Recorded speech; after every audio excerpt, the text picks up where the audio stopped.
খেয়াল করেন বয়ানগুলো, দুইটা গজবের কথা বলবো, খোদার কোরআন থেকে দুইটা গজবের কথা বলবো, নবীর হাদিস থেকে। আল গীবাতু আসাদ্দুম মিনাজ জিনা, গীবাত জিনার চাইতে জঘন্য। দেখেন, তাহলে আমি আগে জিনার শাস্তিটা বলি, তাহলে তো বুঝবেন যে এটার থেকে আরো কঠিন শাস্তি হবে কিসের? গীবতের। জিনার শাস্তিকে আল্লাহর কোরআন সাক্ষী দেয়, আয-যানিয়াতু ওয়াজ-যানি ফাজলিদু কুল্লা ওয়াহিদিম মিনহুমা মিআতা জালদা। কোনো অবিবাহিত নারী আর পুরুষ যদি জেনা করে, তাহলে তাদের শাস্তি হলো শরীয়তে 100 কি লাগাও? বেত্রাঘাত, দৌড়া লাগাও। পুরুষটারেও লাগাও, মহিলাটারেও লাগাও। যদি কি হয়? অবিবাহিত হয়। কথা বুঝবেন কিন্তু, যদি অবিবাহিত ছেলে মেয়েরা জিনা করে, তাদের গুনাহ শাস্তি কতটুকু? 100 বেত্রাঘাত।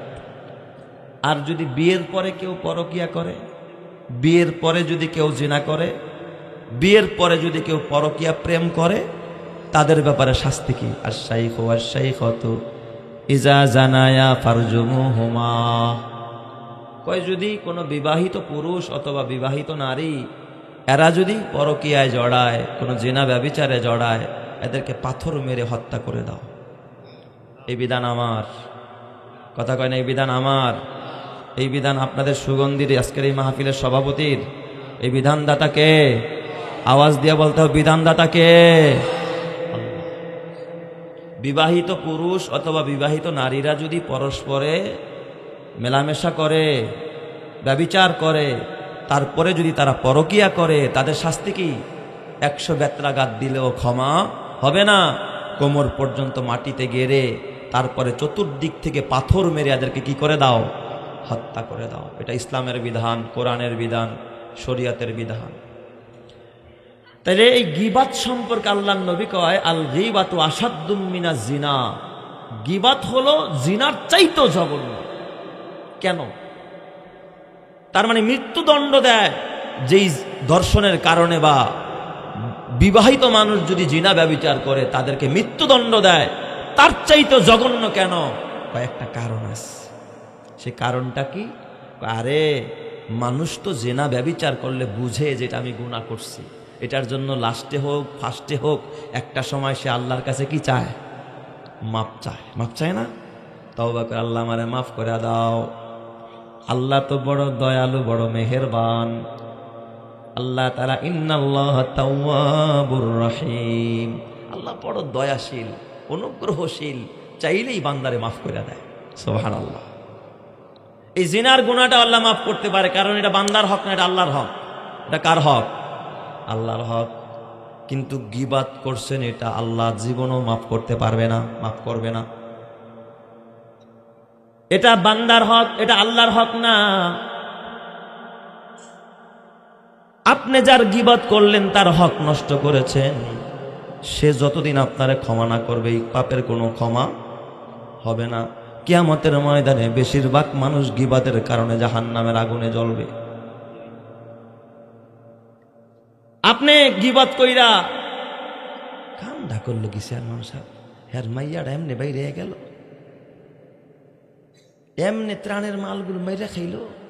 ইস, দোস্ত কইস না, যা করে সমাজে কম যায় না। আছে না নাই? আছে না নাই? যেরকম আছে না নাই? আরেকজন আবার তাল দেয়, পাখা দিয়া বাতাস দেয়, কয় আর কি হয়েছে, আর কি হয়েছে, ক ক। সাবধান হয়ে যাও যুবক, সাবধান হয়ে যাও। ও পর্দারের মা, সাবধান হয়ে যাও মা।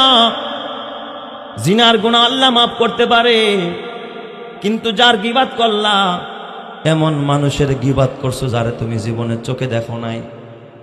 হয় কি হয় না? ওই শাইখুল হাদিস সাহেব, এটা হুজুর হইল, অমুক বক্তা সাহেব, এটা কি একটা মানুষ হইল নাকি? ওয়াজ ভালো করলে কি হয়েছে, তার তো ওই গুণটা বেশি একটা ভালো না। আহমদ শফি সাহেব রে তিতুল হুজুর কইছি কি না? তাইলে আহমদ শফির জীবন ওরা জীবনের চোখেও দেখে নাই, দূর থেকে গীবাত করছে। তাহলে এর না পাইলে আর তার থেকে ক্ষমা কেমনে নিবে?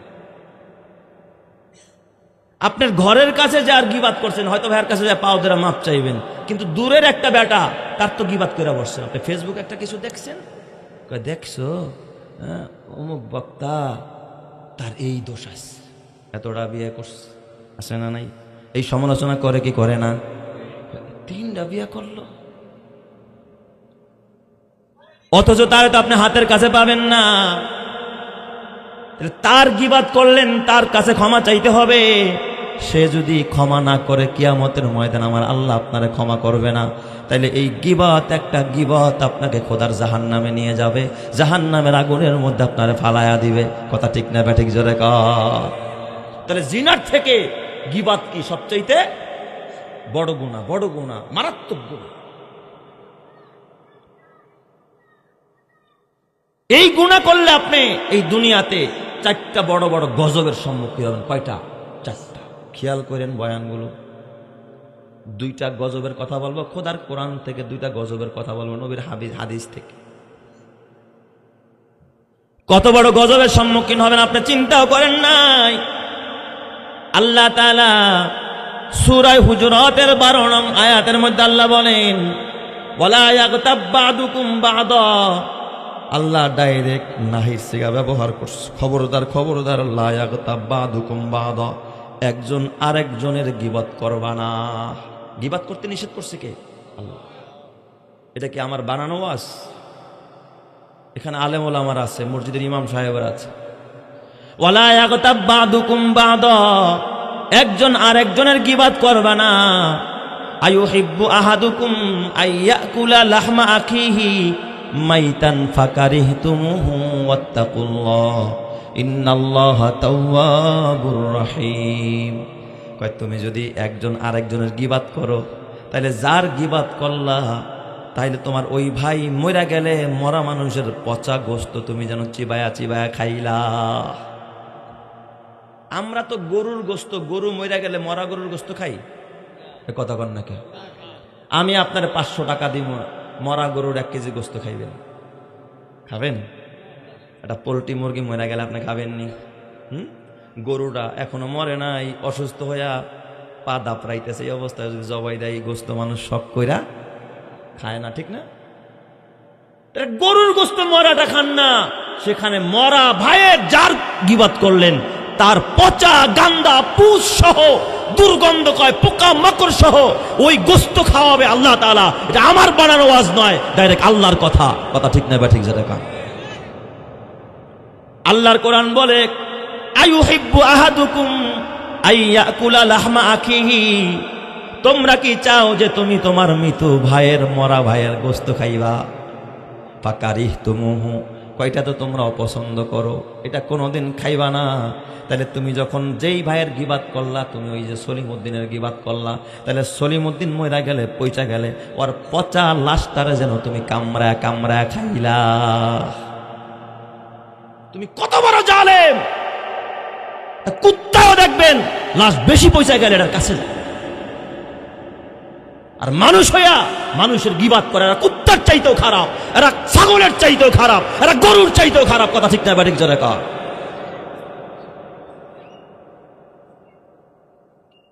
আমার বাবা হাতে পায়ে ধরে বলা যায়, বেজার হয়েন না, রাগ করেন না। এই জীবন কিন্তু একটাই জীবন, মোমবাতির মতো, একবার যখন গলে যাবে জীবন কিন্তু আর কোনোদিন ফেরত পাবেন না। ঠিক না ব্যাঠিক জোরে কর? ফেরত পাওয়া যাবে? আপনি যার গীবত করছেন জীবনে আরে পাবেন কিনা তাও কোনোদিন জানা নাই। তাইলে কেন গীবত করেন? খবরদার, খবরদার, মরা ভাইয়ের গোশত খাইলে যেই হালাত হবে, কেউ যদি কারো গীবত করে তারও সেই হালাত হবে। কথা ঠিক কিনা? আপনাদেরকে বাদ দিলাম, নবীর সাহাবীদের কথা বলি। নবীর 2 জন সাহাবী, মহিলা সাহাবী। আমার এখানে তো অনেক মা বোন শ্রোতা আছে, আছে না? আর মাশাআল্লাহ, এই গীবত পুরুষরাও যদি একটু কম করতে চাইলো, আমার মা খালারা দেখবেন আলহামদুলিল্লাহ এই ব্যাপারে আর পুরাপুরি একেবারে অগ্রগামী, পুরুষের চাইতো 1 ধাপ বেশি। ঠিক না ব্যাঠিক যারা কর? খালি যদি 2 জন একসাথে হইতেই পারে, ওই উকুন মারতে গিয়া উকুন মারতে থাকে, আর একজন মাথায় আশ্রাইতে থাকে, আর কয় ভাবি সাহেব শুনছো? কয় কি হইছে? অমুকের ঘরে যে একটা পোলা হইছে, একেবারে কালো। কি হইছে? একেবারে কালো। তো তুমি আবার এটা কারো কাছে কই ওঠেও না, তাহলে আবার শুনলে কি পাবে? তো উনি মাথা আশ্রয় গিয়া পাশের আরেক বাড়িতে গেছে আবার, যাকে ভাবি সাহেব শুনছো? কয় কি? কয় শুনলাম ওই খদেজার মায় কইল ও মনকের ঘরে নাকি কাউয়ার মতো একটা পোলা হইছে। দেখছেন কথা কিন্তু কি হয়ে গেছে, চেঞ্জ হয়ে গেছে। এই কইছে কালো, আর এই যায় কইছে কি কাউয়ার মতো একটা পোলা হইছে। তো তুমি আবার এই কথাটা কারো কাছে কইও না, কইলে আবার আমার মান ইজ্জত থাকবো না। এই করছে কি গেছে আবার ব্যাপারী পাড়ায়, এই এলাকায় আবার যদি থাকে আবার কেউ কষ্ট পায় না। ব্যাপারী পাড়ার বাড়িতে যায় আরেক ভাবি সাহেব, ভাবি সাহেব শুনছো? শুনলাম অমুকের ঘরে নাকি একটা কাউয়া হয়েছে। দেখছেন কালা থেকে কোথায় গেছে, এখন কাউয়ায় চলে গেছে। এখন সবাই কয় কি অমুকের পেট থেকে নাকি কাউয়া হয়েছে। দেখছি না কি অবস্থা, গীবত কি জিনিস।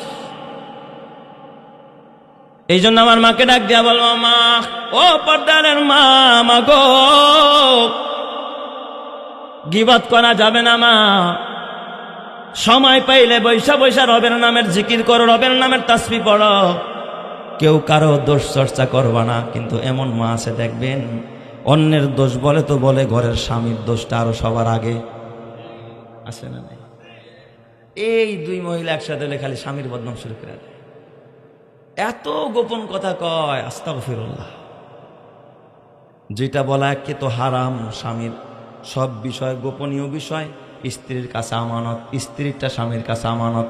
কোনো স্বামী তার অভ্যন্তরীণ বিবির কোনো গোপন কথা অন্য কোনো পুরুষের কাছে পেশ করতে পারবে না, এটা হারাম। ঠিক একজন নারীর জন্য তার স্বামীর গোপন কোনো কথা কোনো নারীর কাছে পুরুষের কাছেও বয়ান করা, বলা, এটা সম্পূর্ণ হারাম। হারাম করেছেন কে? হারাম করেছে, এটা তার অধিকার, স্বামীর অধিকার, এটা হরণ করা যায়। অথচ মা মারিয়াম দেখেন কেমন মা, খালি যদি কন খালাম্মা কথা কয়ে না, একটু চুপচাপ থাকেন, বাস নিষেধ করলেও তারপরে আর কি করতে চায় না, মানতে চায়। একসাথে বসে থাকলে এক মাহফিলে গেছি মহিলা মাদ্রাসা, আর কি পুরুষ প্যান্ডেলে একটা, মহিলা প্যান্ডেল তিনটা। কয়টা? আমার ডাইনে একটা, বামে একটা, আর সামনে একটা, প্রজেক্টর দিয়া পুরো একেবারে বাজার মিলাই ফেলাইছে। তো পুরুষদেরকে তো মোটামুটি আমি দাবরায় দুবরায় কন্ট্রোল করছি, কিন্তু এই তিন প্যান্ডেল দিয়ে আর কন্ট্রোল করতে পারি না। খালি দেই ফুডুর ফাডুর আওয়াজ আসতেছে। ওই একজনের জায়গায়, ভাবি সাহেব তোমার কানের দুলটা তো সুন্দরই দেখা যায়, কই বানাইছো? তো 3 পিসটা কোন দোকানে বানাইলা? হ্যাঁ, তো তোমার পোলারে কোন কিন্ডার গার্ডেনে ভর্তি করছো? তো তোমার জুতাটা কোন মার্কেট থেকে কিনছো? মানে কথা না থাকলেও খালি বাস ভিতরে খোসায় খালি শয়তানে। আরেকটু জিজ্ঞাসা আছে না নাই? এই জোরে কোন বেজার হইতেছেন আপনার, আছে না নাই? কথা কইতেই থাকে। অথচ মা মারিয়াম একজন জান্নাতি নারী। মা মারিয়াম, মরিয়ামের পেটে যখন হযরত ঈসা পয়গম্বর, মানুষ তাকে বিভিন্ন অপবাদ দেয়, মানুষ তাকে তোহমত দেয় মারিয়াম, কারণ বিয়ে হয় নাই এমন একটা মেয়ের পেটে যদি বাচ্চা হয়, এটা তার জন্য সুখকর খবর না দুঃখের খবর? দুঃখের না যে বিয়ে হয় নাই, কিরিয়ার পেটে বাচ্চাকে, একটা বড় কষ্টের। নারী জাতিরাই এটা বুঝে, অন্যরা এটা বুঝে না। আমার বাবা মা মারিয়াম, তার পেটে যখন বাচ্চা, পেরেশানিতে পড়ে গেলেন জঙ্গলের ভিতরে। মা মরিয়ম কান্নায় ভেঙে পড়লেন, ক্বালাত ইয়া লাইতানি মিত্তু ক্বাবলা হাযা ওয়া কুনতু নাসিয়াম মানসিয়া। আল্লাহ, এই বাচ্চা হওয়ার আগে মরে গেলেই ভালো ছিল। মানুষ নামও নিত না, কোনোদিন আমার নিয়ে আলোচনা সমালোচনাও করত না, কিছু বলে না, শুধু কান্দে। এরপরে বাচ্চা হয়ে গেছে ঈসা পয়গম্বর। আল্লাহ কয়, মারিয়াম এই পেটের বাচ্চাটা নিয়ে মহল্লায় যাও, গ্রামে যাও, নিজ গ্রামের মধ্যে যাও। হযরত মারিয়ামকে আল্লাহ, আমি যদি যাই মানুষ তো আমার জিজ্ঞাসা করবে, এই মারিয়াম তোর এই বাচ্চার বাপকে? তো আমার একটা জবাব দেওয়া লাগবে না আল্লাহ? তুমি আমার জবাব শিখাইয়া দাও। সুবহানাল্লাহ, জোরে কোন সবাই। আর আমাদের দেশের মানুষ হলে দেখবে নিজে নিজে 1000টা জবাব কি করতো, বাড়ি করে রাখতো। মারিয়াম আল্লাহ ডাক দিয়া বলে, আল্লাহ ও আকাশের মালিক, আমারে শিখাইয়া দাও, মানুষ যদি আমারে জিজ্ঞাসা করে আমার এই সন্তানের বাবাকে, আমি তারে কি জবাব দেব? আল্লাহ তারা জবাব শিখায় দেয়, ফা ইম্মা তারাইন্না মিনাল বাশারি আহাদা ফাকুলি ইন্নী নাযারতু লিররহমানি সাওমা ফালান উকাল্লিমাল ইয়াউমা ইনসিয়া। মারিয়াম, তুমি বলবা আমি আজকে রবের নামে রোজার মান্নত করছি, আমি কোনো কথা বলবো না। সুবহানাল্লাহ, যেরকম সবাই। তার মানে মা মরিয়াম কি ছিলেন? চুপ ছিলেন। জোরে কোন কি ছিলেন? চুপ ছিলেন।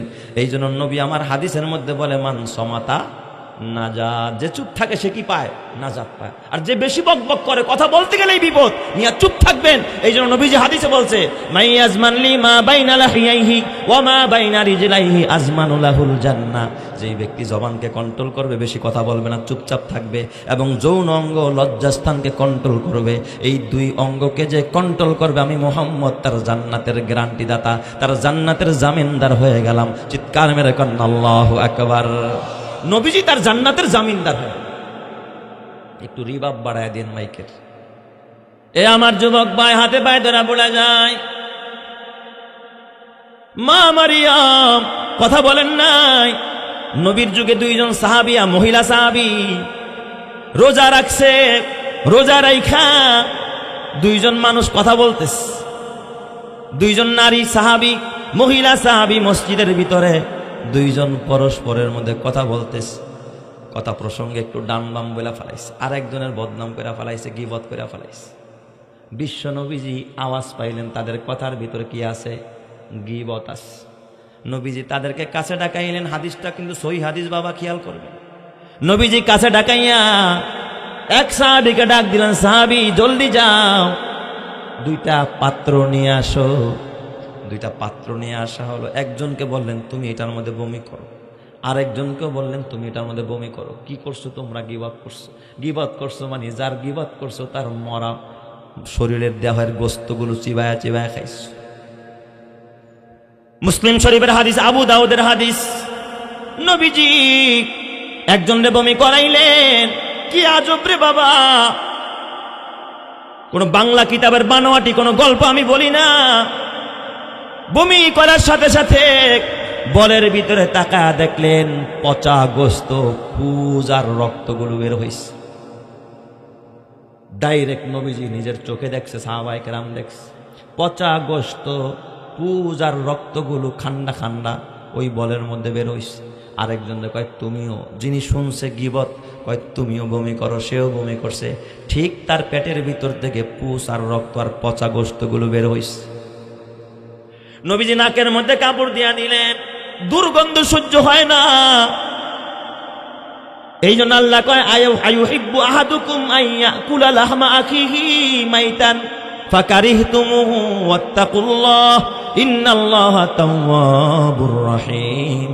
তুমি যার গীবত করলা তার মরা পচা গন্ধা গোস্তগুলো পুজ আর রক্ত সহকারে যেন চিবায়া চিবায়া খাইলা। এই জন্য বাবা শপথ করো, বাইচা যতদিন থাকবো আর জীবনে গীবত করব না। যার গীবত করবা তার গুনাহ তোমার মাথায় চলে আসবে, আর তোমার নেকিগুলো তার মাথায় চলে যাবে। এই জন্য গীবত করবা তো আমার গীবত কইরো। কসম আল্লাহর, আমি কোনোদিন তোমাদের প্রতি রাগ করব না, কারণ আমার গীবত যদি করতে পারো আমার গুনাহগুলো তোমাদের মাথায় চলে যাবে, তোমাদের নেকিগুলো আমার কাছে চলে আসবে। তোমরা তো শত্রুর গীবত করো, তোমরা তো বিরোধী দলের গীবত করো। যে যার গীবত করো তার উপকার করো, তার যার গীবত করা হয় তার কোনো ক্ষতি হয় না, বরং যার গীবত করে তার গুনার বোঝাগুলো গীবতকারী মাথায় নিয়ে ঘুরবে কিয়ামতের ময়দানে। কথা ঠিক না বেঠিক? জোরে কার। আল্লাহ বুঝার তৌফিক দান করো, জোরে কান আমিন। তাহলে এটা হলো এক নম্বরের গজব। মরা মানুষের কি খাওয়া? গোশত খাওয়া। আপনারা কষ্ট হইতেছেন, একটু মজা লাগতেছে না আওয়াজে, বুঝছি তো, উচিত কথা তো ভাল লাগবো না। এ আমার বাবা বেজার হয়েন না। দুই নম্বরের শাস্তি, যদি কেউ গীবত করে, কোরআনের মধ্যে আল্লাহ তাআলা বলেছে জাহান্নামে যাবে, তার দলিল দেওয়া লাগবে না। দুই নম্বর আরেকটা গজব, সে কই যাবে? গীবতকারী কোথায় যাবে? কথা কয়। যে গীবত করবে, যে গীবত শুনবে, সে কোথায় যাবে? জাহান্নামে যাবে।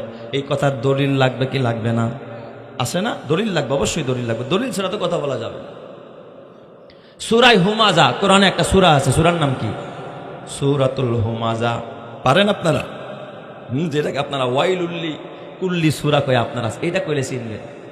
ওয়াইলুল্লি কুল্লি হুমাজাতিল লুমাজা আল্লাযী জামা মালাও মুআদ্দাদা। এই সূরার শুরুতে আল্লাহ তাআলা তিন প্রকারের মানুষ জাহান্নামে যাবে তাদের আলোচনা করছে। কয় প্রকারের মানুষ? তিন প্রকারের মানুষ। আমি কিন্তু কোরআন থেকে তাফসীর করতেছি বাবা। আল্লাহ তাআলা ডাক দিয়া বলে, ওয়াইলুল লিকুল্লি হুমাজাতিল লুমাজা। তিন প্রকারের মানুষ জাহান্নামে যাবে। তার মধ্যে এক নম্বর হলো হুমাজা, জাহান্নামে যাবে। 2 নম্বরে লুমাজা জাহান্নামে যাবে, 3 নম্বরে আল্লাযী জামা মালাও ওয়া আদ্দাদা। এই তৃতীয় প্রকারের মানুষগুলো কোথায় যাবে? জাহান্নামে যাবে।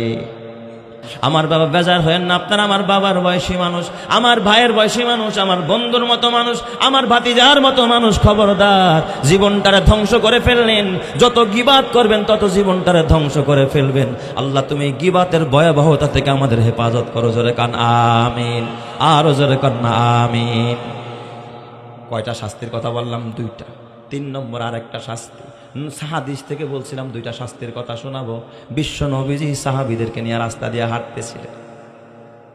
রাস্তা দিয়ে যাওয়ার পথে আপনার আমার নবী, 2 জাহানের নবী, একটা গোরস্থানের পাশ দিয়ে যখন যায়, বিশ্ব নবী সাহাবায়ে কেরামকে ডাক দিয়া বলে, সাহাবীরা একটু দাঁড়াও, আমি যা দেখি তোমরা তো তা দেখো না। নবীজি বলে, আমি যা দেখতেছি তোমরা তা দেখো না।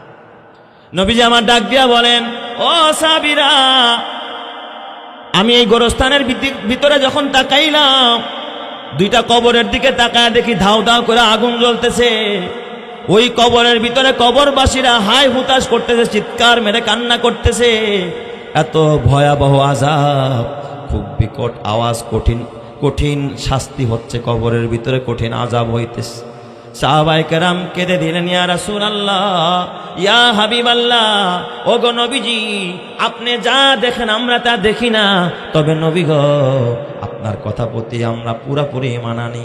আল্লাহর নবী গো, তবে এই কবর 2টার মধ্যে কেন আযাব হয় আপনি আমাদেরকে একটু বলেন। এ বাবা, যদি কবরের আযাব থেকে বাঁচতে চাও খুব সাবধান হয়ে যাও। আল্লাহর নবী ডাক দিয়া বললেন, আম্মা আহাদুহুমা ফাহুয়া ইয়ামশি বিন-নামিমা। একটা কবরের মধ্যে আযাব কেন হয় জানো নি? এই কবরের যে বাসিন্দা, সে খালি গ্রাম বেড়া হাঁটতো আর মানুষের গীবাত করত। এই লোকটা গীবাত থেকে বাঁচতো না, মানুষের শুধু গীবাত করে বেড়াইতো। আম্মা আহাদুহুমা ফাহুয়া ইয়ামশি বিন-নামিমা, গীবাত করে বেড়াইতো, এই কারণে তার কবরের মধ্যে আযাব। সাহাবীরা বলেন, ইয়া রাসূলুল্লাহ, দ্বিতীয় আরেক ব্যক্তির কবরে কেন আযাব? নবীজি ডাক দিয়া কয়, ওয়া হুয়া লা ইয়াস্তানজিহু আনিল বাউল। এই লোকটা প্রস্রাব করে ঝাড়া মেরা উঠা যাইতো, টিস্যু ব্যবহার করতো না, ঢিলা ব্যবহার করতো না, শরীর নাপাক, প্যান নাপাক, সব নাপাক, নাপাক নিয়ে সারাদিন চলতো, প্রস্রাব থেকে নিজেকে নিয়ন্ত্রণ করতো না। এ যুবক ভাই, যুব সমাজের যুবকরা, তোর হাতে পায়ে ধরে বলে যায়, কুত্তাও প্রস্রাব করে দাঁড়ায়া ঢিলা কুলুপ নেয় না, খাটাসও প্রস্রাব করে দাঁড়ায়া ঢিলা কুলুপ নেয় না, গরুটাও প্রস্রাব করে দাঁড়ায়া, তোর এলাকার পাঠাটাও দাঁড়ায় প্রস্রাব করে ঢিলা কুলুপ নেয় না। তুই যদি ঢিলা কুলুপ না নেস, তোর ভিতরে ওই কুত্তার, ছাগল আর গরু গাদার মধ্যে কোনো পার্থক্য থাকবে না। কথা ঠিক না বাঠিক? জোরে কর। এই জন্য যুবক ভাই, তোর হাতে পায়ে ধরে বলে যায়, আজকে থেকে শপথ কর, পকেটের মধ্যে 1 কেজি ওজনের একটা মোবাইল বহন করতে পারোস। এই যে 1 গ্রাম 2 গ্রাম ওজন হবে একটা টিস্যু পেপার, কেন তোর পকেটে থাকে না? তুই রাস্তা দিয়ে হাঁটবি, তোর শরীর নাপাক, এই অবস্থায় তোর মরণ হয়ে যায়। বলেন তো, হায়াত মওতের মালিক কে? রাস্তা দিয়ে হাঁটতেছস, তোর মরণ হইতে পারে। মানুষ তোরে গুলি করেও মারতে পারে, গাড়ির চাকার নিচে পড়া তুই মরতে পারস, নাপাক নিয়ে যদি কবরে যাস। অথচ আমার সমাজের ভিতরে, ভদ্র সমাজে এই সমস্ত কথাগুলো বললে অনেকে ভালো নজরে নেয় না। স্বামী স্ত্রী, এ বাবা, বৈধ মিলামেশা করেছে রাতের বেলায়, একসাথে গোসল করে দুপুর বেলায়, কথা কয় না। আপনাকে চাঁদপুরে নাই, আমি আমার ঢাকার কথা বলতেছি। এ নিয়েই মা রান্না করতেছে, এই নাপাক নিয়েই বাচ্চারে দুধ খাওয়াইতেছে, এ নিয়েই ঘরের মধ্যে হাঁটতেছে, আর কয় হুজুর ঘরের মধ্যে শান্তি নাই। আমার মা বেজার হয়েন না মা, ও মা, আপনার হাতের রান্নাটা আপনার স্বামী খায়, আপনার হাতের রান্নার সময় বিসমিল্লাহ বলতে পারেন না, নাপাক শরীর থাকার কারণে। মা, ও মা, যদি জিকিরে ফিকিরে বিসমিল্লাহ বলে খাবারে নাড়া দিতেন আর পাক পবিত্র অবস্থায় রান্না করতেন, এই খাবার যখন আপনার ছেলে খাইতো, ছেলেটা আব্দুল কাদের জিলানী হয়ে যাইতো। এই খাবারটা যখন আপনার মেয়ে খাইতো, মেয়েটা রাবিয়া বসরির মতো মেয়ে হয়ে যাইতো। এই খাবারটা যদি আপনার স্বামী খাইতো, আপনার স্বামীটা হযরত আলী মুর্তাজার মতো হয়ে যাইতো। মা, কেন নাপাক নিয়ে রান্না করেন? যেই ঘরের মধ্যে নারীরা সবসময় নাপাক থাকে, ওই ঘরের মধ্যে বরকত থাকে না। যেই ঘরের পুরুষরা সবসময় নাপাক থাকে, ওই ঘরের মধ্যে খোদার রহমত আর বরকত থাকে না। কথা ঠিক না বেঠিক? জোরে কর। এই স্বভাব আমাদের আছে না নাই? নাপাক শরীর জানিয়া দোকান খুলে যায়, আর একটা মজার গল্প শোনাই। নবীজির দুই বিবির মধ্যে একটু এক সময় মজাক চলতেছিল। একজন হলেন হজরতে সফিয়া, আর একজন হলেন মা আয়েশা। মা আয়েশাকে নবীজি কম বয়সে বিয়ে করছেন, একটু গায়ের হাত বেশি থাকে নারীদের। আর সতীন যদি হয়, এক সতীন আর এক সতীনকে কি করতে পারে না, সব দেখতে পারে, কিন্তু সতীনরা সহ্য করতে পারে না। তো মা আয়েশা একদিন নবীর কাছে বসে রয়েছেন। নবীজি হজরতে সফিয়া রাদিয়াল্লাহু তাআলা আনহা উম্মুল মুমিনিন তার একটু প্রশংসা করতেছিলেন। তো স্ত্রী চায় না যে আমার স্বামী আমারে রাইখা আরেকজনের কি করুক, প্রশংসা করুক। তো যখন ওই সফিয়ার কথা বলতেছিলেন যে সফিয়া ভালো, দান সিলাই করে, সেই করে, কিছু ভালো গুণ বলতেছিলেন, কার কাছে বৈশা, হযরতে আয়েশার কাছে বৈশা। নবীর আরেকজন প্রিয় স্ত্রী যারা ডাকতেন, বুঝছি, মানে মা আয়েশা তো এই পর্যন্ত মনে করেন মাথাটা বুক পর্যন্ত হাত উঠায় বুঝায়, বুঝছি, মানে কি বুঝাইছে কোন তো বাইরটাই তো বুঝে লাইছেন আপনারা। আপনি যতই প্রশংসা করেন, আমি আয়েশার কাছে খাড়াইলে আমার বুক পর্যন্তই হবে, এর থেকে বেশি একটা লম্বা হবে। তাহলে ওইটার এত প্রশংসা করে লাভটা কি? হাত দিয়া বুঝাইছে, মুখ দিয়া কিছু কইছে, কথা কয় না, মুখ দিয়া কিছু কইছে, মুখ দিয়া কিছু কয় নাই, শুধু হাত দিয়া দেখাইছে আমি বোতল বোতল। নবীজির চেহারা লাল হয়ে গেছে। নবী দেখ দিয়া কয়, আয়েশা, তোমার এই কথার এই ইশারার দুর্গন্ধ কত জানো নি আয়েশা? সাবধান হয়ে যাও, ইশারায় তুমি গীবত করলে আয়েশা, তোমার এই ইশারার দুর্গন্ধ কত তুমি জানো নি? আবু দাউদ শরীফের মধ্যে হাদিস আসছে, আয়েশা রে, তোমার এই দুর্গন্ধ যদি সাগর, উপসাগর, মহাসাগরের মধ্যে ছেড়ে দেওয়া হয়, তোমার এই গীবতের দুর্গন্ধের কারণে গোটা সাগর আর উপসাগর, মহাসাগরের পানিগুলো দুর্গন্ধ হয়ে যাবে। চিৎকার মেরে কন্যা নাউজুবিল্লাহ। ইশারায় শুধু এতটুকু ইঙ্গিত করেছে, এটার কারণে আল্লাহর নবী কত বড় ধমক মেরেছে। আর আজ দেখবেন ভাই ভাইকে সহ্য করতে পারে না, আছে না নাই? সম্পদের জন্য ভাই ভাইয়ের বিরুদ্ধে মামলা দেয়, ভাই ভাইয়ের চোখ উঠায়, দেখেন নাই? ভাই ভাইয়ের জমিনে ফালায়া ভাই ভাইয়ের চোখ উঠায়া দেয় সম্পদের জন্য। 1 বিঘত জায়গা, এটা নিয়ে মামলা মোকদ্দমা, চেয়ারম্যানরে খাওয়ায়া মোটা বানায় ফেলাইছে। অথচ যেই পরিমাণ টাকা বিচারে খরচ করছে, এই টাকা দিয়া এই 1 বিঘত নয়, বরং 1 কাঠা জায়গা কেনা যায়, আছে না নাই? তারপরে ও ছাড়ব না, বড়টার ছাড় মুখে, আবালের ছাড় মুখে।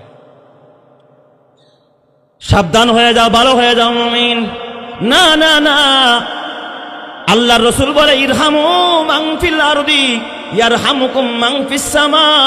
তোমরা জমিনবাসীর প্রতি দয়া দেখাও। তুমি বলো, ভাই রে, না না না, তুই আমার বড় ভাই, অথবা বড় ভাই বলবে তুই আমার ছোট ভাই, কেন চেয়ারম্যানরে টাকা দিমু, কেন মেম্বারের টাকা দিমু, কেন সালিশে টাকা দিমু, কেন থানারে টাকা খাওয়ামু, কেন পুলিশের কাছে যামু?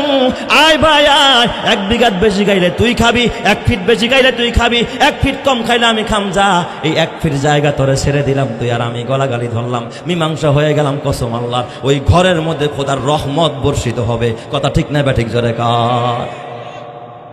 অথচ 1 ফিট জায়গা নেয়া মামলা মোকদ্দমা কইরা তারপরে মার্ডার পর্যন্ত হয়। আপনাদের সমাজে মনে হয় নাই? যুবক ভাই, ভালো হয়ে যাও, সম্পদ নিয়ে কবরে যাইতে পারবা না। 1 কাঠা জমি তোমার সাথে কবরে যাবে না। তোমার বাবাই গেল খালি হাত, তোমার দাদাই গেল খালি হাত, কিচ্ছু কবরে যাবে না। কেন জমি নিয়ে মারামারি, কেন আইল নিয়ে ঠেলাঠেলি, কেন সম্পদ নিয়ে মারামারি, কেন একটা মুরগি নিয়ে মারামারি, গরু নিয়ে মারামারি, সন্তান নিয়ে মারামারি, খাবার নিয়ে মারামারি? এখনো ভালো হয়ে যাও। কার প্রেমে পড়লা? রবকে ভালোবাসো, আল্লাহকে ভালোবাসো। মরতে দেরি হবে, খোদার জান্নাতে যাইতে দেরি হবে না। কথা ঠিক না ব্যাঠিক? জোরে কার। এই দুনিয়াতে তুমি যতই করো আমার আমার, চোখ বুঝেই দেখো লাগবে তোমার শুধু যে আধার। এই দুনিয়াতে তুমি যতই করো আমার আমার, চোখ বুঝেই দেখো লাগবে তোমার শুধু যে আধার। যাদের প্রেমেতে তুমি গো আজ হলে দিওয়ানা, এরা জেনে নাও কেউ কবরের সাথী হবে না। কেউ বুঝা তোমার নিবে না সেই হাসর ময়দানে, কেউ বুঝা তোমার নিবে না সেই হাসর ময়দানে। কি আমল তুমি করলে নিয়ে যাবে সেইখানে। ফুল ফোটে যেমন ঝরে তেমন খোদার বাগানে, আয়ু কতক্ষণ কার এখানে কে বলো জানে। তাই থাকতে সময় নাও বুঝে ভাই জীবনের মানে, সব আছে লেখা দেখে না ওই আয়াত কোরআনে। ফুল ফোটে যেমন ঝরে তেমন খোদার বাগানে, আয়ু কতক্ষণ কার এখানে কে বলো জানে। এই মহল কোঠা সোনা দানা সব পরে রবে, এই সব কবরে নিয়ে গেছে কে বলো কবে। এই দালান কোঠা জমিদারি সব পরে রবে, এই সব কবরে নিয়ে গেছে কে বলো কবে। 2 গজ জমি কয়েক গজের ওই সাদা কাফন, শুধু এইটুকুতেই হবে তোমার জেনে নাও দাফন। যা পুঁজি তোমার এখনো তার বুঝলে না মানে, যা পুঁজি তোমার এখনো তার বুঝলে না মানে, সব আছে লেখা দেখে না ওই আয়াত কোরআনে। ফুল ফোটে যেমন ঝরে তেমন খোদার বাগানে, আয়ু কতক্ষণ কার এখানে কে বলো জানে। আল্লাহ তুমি বুঝার তৌফিক দাও, জোরে কানা আমিন। তো আবু বকরের কথা বলতে চাইছিলাম।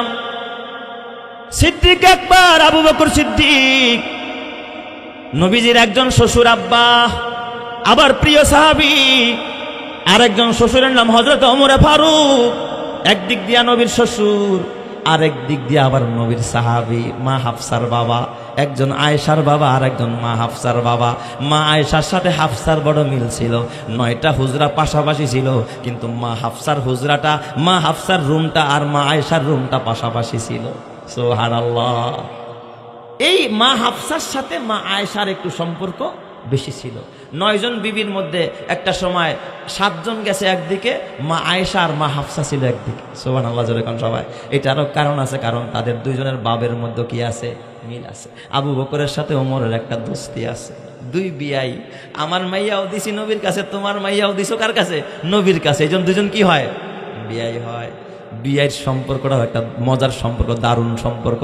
এই এলাকার মধ্যে বিয়ে আসেনি, আসে না, এটা মজার সম্পর্ক বাবা। তো আবু বকর আর ওমর, খুব খেয়াল করেন ঘটনাটা, চমৎকার মজার কথা।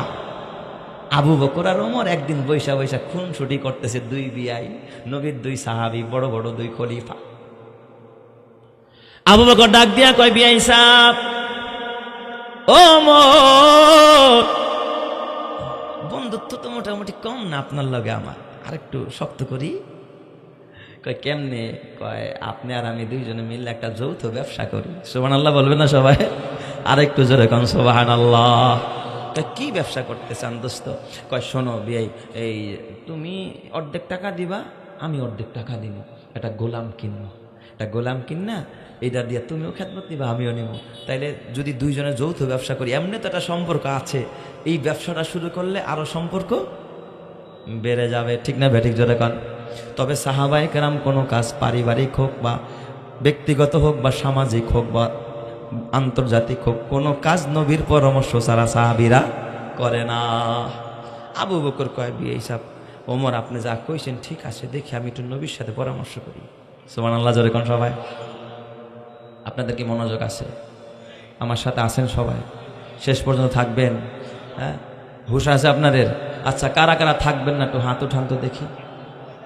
ও মাশাআল্লাহ, ওই একজন খালি পিছনে থাকবো না, ও বুঝে নাই, নতুন আর কি।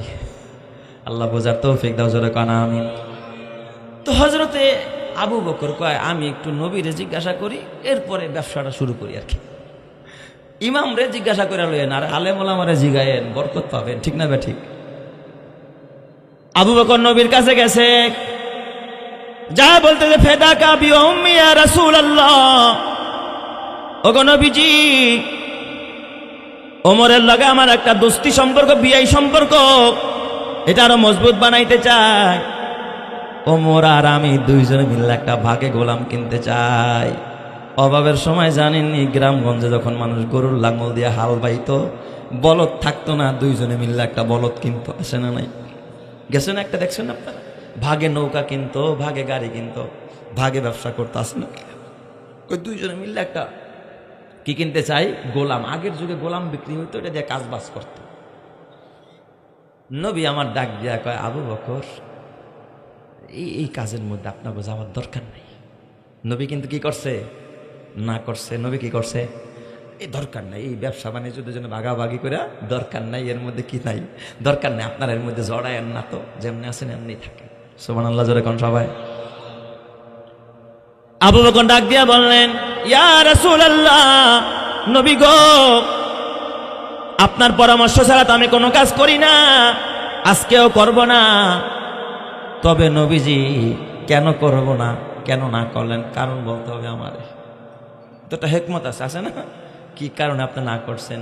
নবী ডাক দেওয়া, আবু বকর, তুমি তো আমার রহম দিলওয়ালা উম্মত, আর হামু উম্মতি বি উম্মতি আবু বকর, তোমার দিলটা তো বড় নরম, তুমি তো একবার নরম প্রকৃতির মানুষ, আর আমার ওমর হলো আসাদ্দুহুম ফি আমরিল্লাহি, ওমর কঠোর, আমার ওমর তো গরম, তুমি তো নরম, নরমে গরমে কোনোদিন ম্যাচিং হইতে পারে না, বুঝাইয়া দিলেন নবীজি আর কি। তো তোমার এটা জড়ানোর দরকার নাই, কারণ গোলাম একটা কিনবা, পরে তোমার খেদমত করতে হইলে উনি কইব ওনারটা বেশি করলো, আমারটা কি করলো, কম করলো। একটা ক্ষতি হইলে কইব তোর বাড়িতে কাম করে ঠান্ডা লাগছে, ঔষধ তুই খাওয়াবি। হুন্ডা যদি দুইজনে মিল্লা কেনে, কয় কি রে চাক্কাটা হাওয়া নাই কা, তুই চালায় হাওয়া নষ্ট করছে, হাওয়া দে, এ নিয়ে গ্যাঞ্জাম হবে কি হবে না? বাঘের জিনিস কি হয় না ভালো। নবীজি আবু বকরে বুঝাইয়া দিলেন। আবু বকর কয়, হুজুর তাহলে যদি একটা কাম করি, আমি শুধু খাওয়ামু, গোলামরে পালমু, আর কাম করবো মোরের বাসায়, আমি গোলামরে দিয়ে কোনো কাজ করাবো।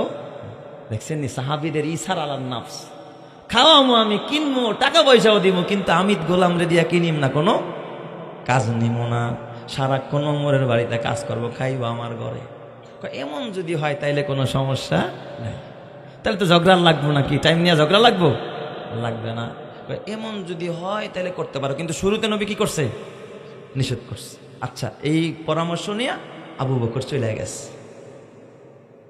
পরের দিন হযরতে ওমর আসছেন।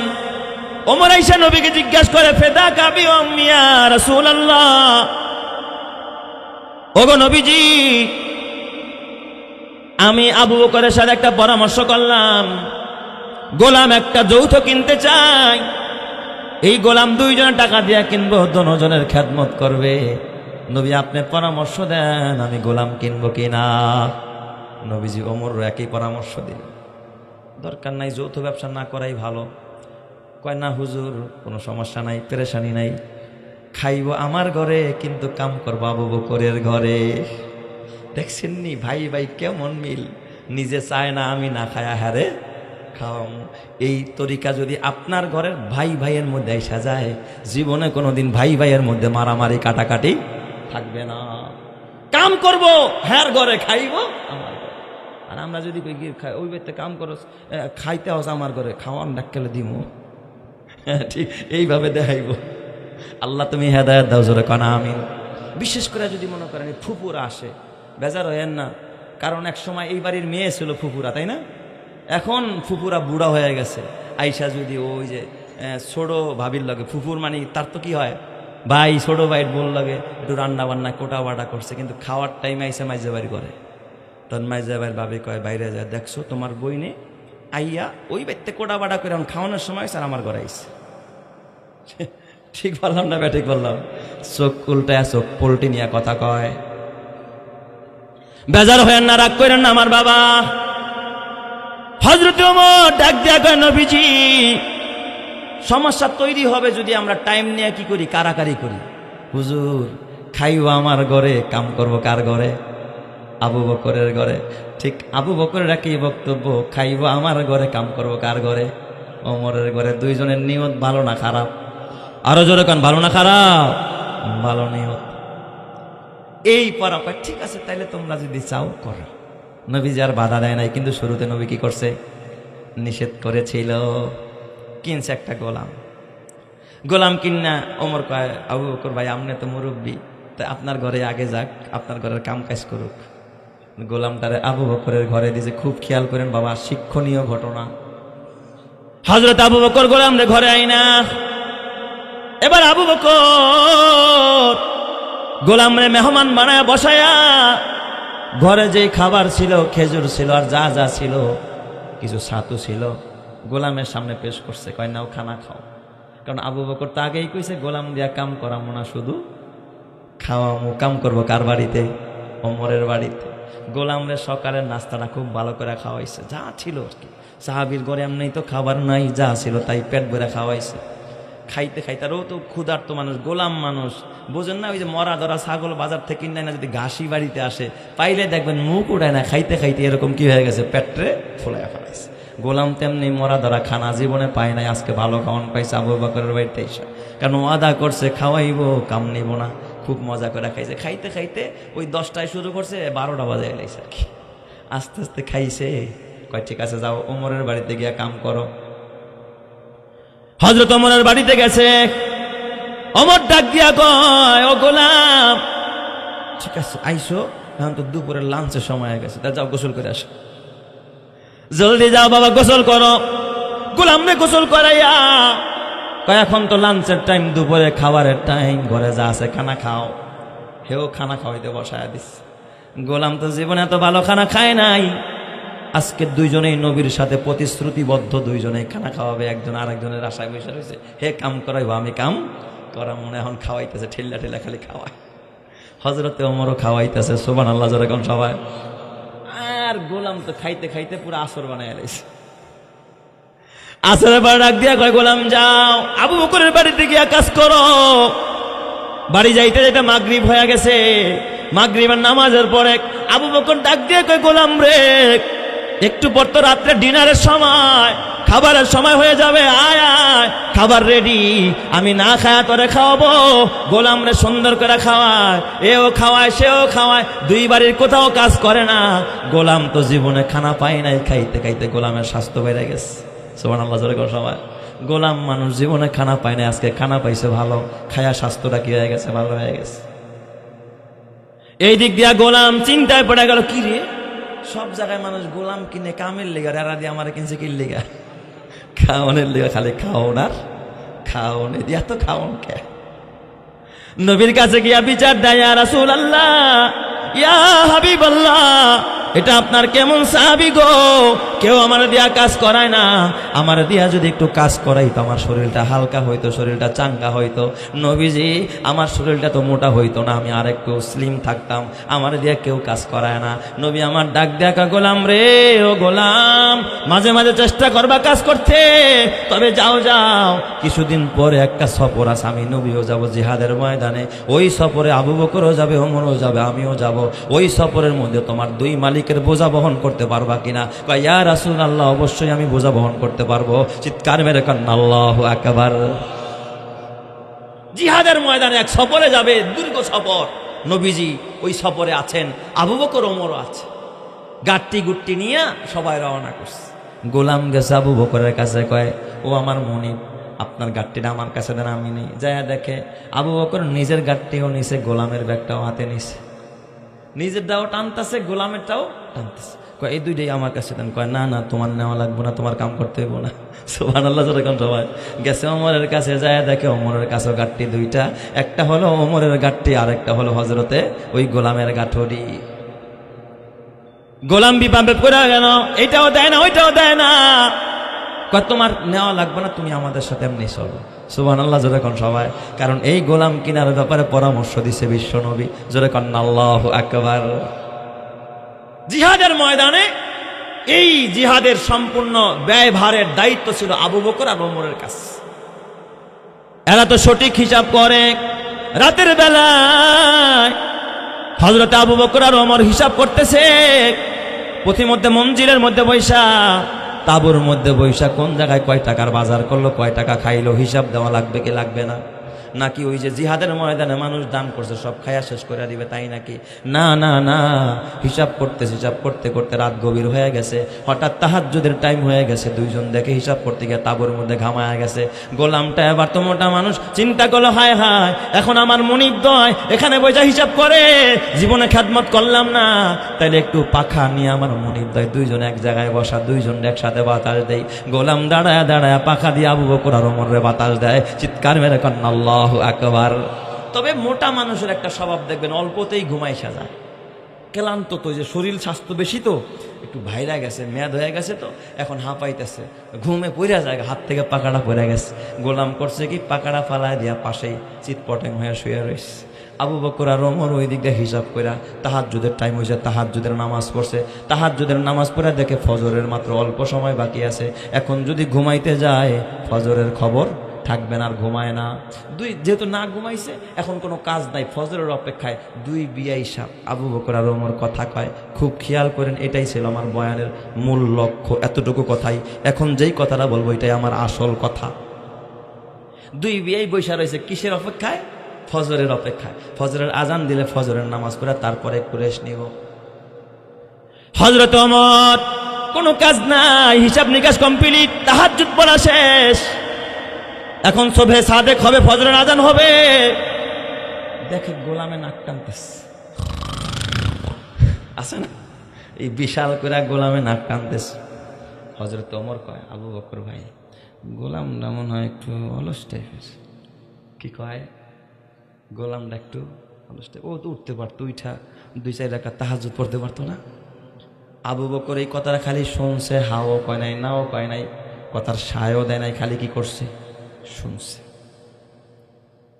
ওমরের জবান দিয়ে কথা বের হয়ে গেছে, অলস কাসলান হুয়া কাসলান। কাসলান মানে কি? অলস। নাহলে যে এমনি নাক টানতেছে উঠে তাহাজ্জুদ পড়, কোনো কাম করাই না, এরপরে তাহাজ্জুদটা পড়তে পারতো। আবু বকর কিন্তু এখানে কোনো দোষ করে নাই, কিছু বলছে যে হ আপনি ঠিকই কইছেন, এই কথাটাও কয় নাই, চুপচাপ শুধু শুনছে, মাথাও ঝুলাই নাই, হাও কয় নাই, নাও কয় নাই, ইয়োসও বলে নাই, নটও বলে নাই, শুধুমাত্র এতটুকু কথা বলেছ। ফজরের পর তাঁবুর ভিতরে রান্না হলো, সাহাবায়ে কেরামের ভিতরে খাবার ভাগ হবে। দয়ার নবী, মায়ার নবী, বিশ্ব নবী, মানবতার নবী, আপনার আমার নবী, প্রিয় নবী ওই গোলামরা ডাকছে, এই গোলামে দিকা। গোলামরা ডাইকা কয়, খবরদার সবার সামনে প্লেট দিবি, আবু বকরের সামনেও দিবি, ওমরের সামনে দিবি, রুটি দিবি আর গোস্ত বানাইছস, কিন্তু খবরদার আবু বকরের প্লেটে রুটি দিবি, গোস্ত দিবি না, ওমরের প্লেটে রুটি দিবি কিন্তু গোস্ত দিবি না। গোলামে প্লেট দিয়া গেছে, প্লেট দিয়ে আবার খাবার ভাগ করতেছে, রুটি দিতেছে 2টা করে, এবার গোস্ত দেওয়ার পালা, গোলাম এরে দিছে, আরেও দিছে, মাঝখানে আবু বকর বসা, আবু বকরে গোস্ত দেয় না, ওমরে গোস্ত দেয় না, তৃতীয় জনরে গোস্ত দেয়। আবু বকর তো রহম দিলওয়ালা, নরম মেজাজের মানুষ, কিচ্ছু কয় না, চুপচাপ বসে। ওমর খালি ফসতেছে, গোলাম এতদিন মজা করে খাওয়াইলাম, আর আজকে একবেলা ভাগ করতেছস, তাকসিম করতেছস, আমার প্রতি তোর খেয়াল নাই, গোস্ত দেওয়ার কথা তোর মনে নাই। মনে করছে আর কি নাই, মনে নাই, মনে মনে কয়, ভিতরে কিছু উপরে কিছু কয় না, মনে মনে ভাবতেছে। কিন্তু আবু বকর তো কড়া মেজাজের, উচিত জিনিস কাউরে ছাড়ে না। গোলাম তোর হুশ নাই, খালি রুটি দিলি, সবারে গোস্ত দাস, আমাদের প্লেটে, আবু বকরের প্লেটে যে গোস্ত দিলি না। গোলাম ডাক দিয়া বলে, ও ভাই আবু বকর, ও ভাই হযরত ওমর, আমি তো আমার নিজের কথায় চলি না, আমি তো রহমাতুল লিল আলামিন, দো জাহানের নবী, বিশ্ব নবী, মানবতার নবী, মায়ার নবীর অর্ডার ছাড়া একটা কাজ করি না। আমার নবী বলেছে আপনাদের 2 জনের শুধু রুটি দিতে, গোস্ত দিতে নিষেধ করেছে। এই কথা যখন শুনছে আবু বকর আর ওমরের কলিজা কাইপা উঠছে, কি রে নবীজি কেন গোস্ত দিতে নিষেধ করে? নবীজি পাশের থেকে ডাক দিয়া কয়, হ্যাঁ আবু বকর, ওমর, আমি নিষেধ করেছি, গোস্ত দেওয়া হবে না, কারণ তোমরা 2 জন তো ভোর রাতে তাহাজ্জুদের সময় গোস্ত খাইছো। আবু বকর কয়, ইয়া রাসূলুল্লাহ, আমি গোস্ত খাই নাই। ওমর কসম খাইবো বাপ। নবীজি কয়, খবরদার কসম করবা না, ওমর কসম করবা না, কসম শব্দটা জবান দিয়া বের করবা না, তুমি গোস্ত খাইছো। ওমরের মেজাজ ঠান্ডা হয়ে গেছে, নবী কয় গোস্ত খাইছো, অথচ ওমর কয় আমি গোস্ত খাই নাই। নবীজি ডাক দিয়া কয়, আবু বকর, ওমর রে, তোমরা যে গোস্ত খাইছো আমি নবী সাক্ষী আছি। ইয়া রাসূলুল্লাহ, ইয়া হাবিবাল্লাহ। ওমরের চোখ দিয়া পানি ঝরতেছে, আবু বকরের চোখ দিয়া পানি ঝরতেছে। এত বড় দামি দুইজন সাহাবী, যাদেরকে জান্নাতের সুসংবাদ দিলেন বিশ্ব নবী, মানবতার নবী, দয়ার নবী, মায়ার নবী। এই নবী দুইজন সাহাবীরা ডাক দিয়া কয়, তোমরা গোশত খাইছ? ওরা কাঁদতেছে, ইয়া রাসূলুল্লাহ কোথায় গোশত খাইলাম? নবীজি ডাক দিয়া কয়, আবু বকর, এ ওমর, রাতের বেলায় তুমি কি এই গোলামের বদনাম করো নাই যে গোলামটা বড় কাসলাম? তুমি তো তোমার ভাইয়ের বদনাম করছো, তার মানে তার গোস্তগুলো চাবায়া চাবায়া খাইছো। যদি প্রমাণ না হয়, খিলাইল আসেনি, খিলাইলা ন, খিলাইল বের করো, দাঁতের মধ্যে খিলাইল করো, খিলাইল করে দেখো তোমার দাঁতের চিপা থেকে এখনো ওই মরা মানুষের পচা গোস্তগুলো বের হয়ে যাবে। আবু বকর চিৎকার মারা কাঁদতেছে, ওমর কাঁদতেছে, ইয়া রাসূলুল্লাহ, ইয়া হাবিবাল্লাহ, মনে হয় গীবত করে ফেলেছি নবীজি। আবু বকর কয়, মনে হয় গীবত করে ফেলেছি নবীজি, বিপদ হয়ে গেছে, করণীয় কি? আল্লাহর নবী কয়, এ আবু বকর, এ ওমর, তোমাদেরকে জান্নাতে যাইতে কিছুই ঠেকাইতে পারবে না, কিন্তু গোলামে ঠেকায়া দিবে। এই বাধা হইলে একমাত্র গোলাম হয়ে দাঁড়াবে, কারণ গোলামের গীবত করেছো। আমি নবী কিচ্ছু করতে পারবো না, আল্লাহ মাফ করবে না যতক্ষণ না গোলামে মাফ করে দিবে। এই জন্য গোলামের কাছে মাফ চাও। চিৎকার মেরে কন্যা আল্লাহু আকবার। আমার পাগল মন ওই মদিনার প্রেমে পড়েছে, বলো পাগল মন ওই মদিনার প্রেমে পড়েছে। ওই মদিনা এই মনকে, ওই মদিনা, ওই মদিনা এই মনকে বন্দি করেছে, বলো পাগল মন ওই মদিনার প্রেমে পড়েছে, বলো পাগল মন ওই মদিনার প্রেমে পড়েছে। জানি না ওই মদিনায় কি আছে মধু, মদিনা মদিনায় আমায় করেছে জাদু। জানি না ওই মদিনায় কি আছে মধু, মদিনা মদিনায় আমায় করেছে জাদু।